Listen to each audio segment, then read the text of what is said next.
I wanted to ask you how do you guys meet, but then you kind of answered that, and then I wanted to ask you how do you find that kind of courage? Because I think this is more towards Mirella, so I'm sorry.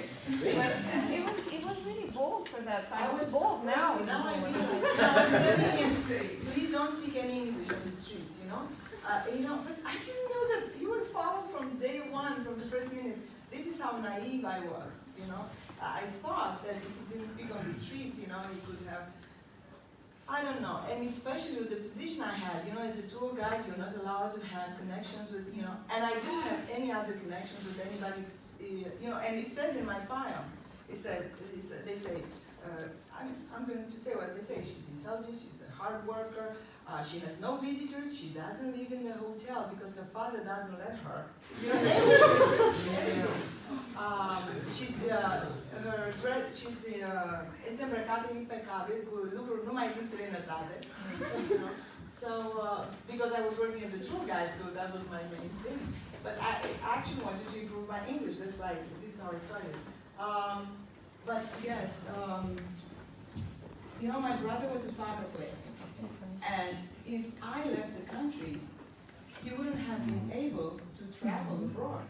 So that was my father's concern, you know, when David had come to America, to Constanza for 10 days, and my father didn't see him because he wanted to ask for my hand, and, you know, so I was asking my dad, you know, why don't you see him? This guy traveled 10,000 kilometers, you know. Because I'm thinking about it, like, what's to think about? This is my future, you know. He said, yeah, but I have to think of the entire family, you know. So my father was smart enough. He knew if David entered our house, everybody would know. You know, but at that time, I didn't understand, or I was a little bit selfish or whatever. So my father waited for my brother to get the passport to go to Turkey.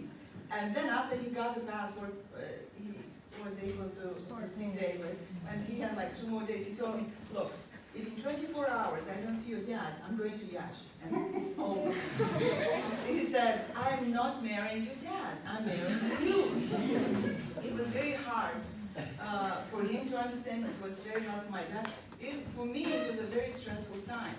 Because, as I mentioned, I had a very good position here. I was happy here, you know. And he told me, you know, I'm a poor professor in America. I cannot offer you what your dad is offering me here, you know. So yes, it was, yeah, it was crazy. Yeah? But, you know, I think when you love someone, you don't think of it, you know, anything else. So I said, yes, I can do this.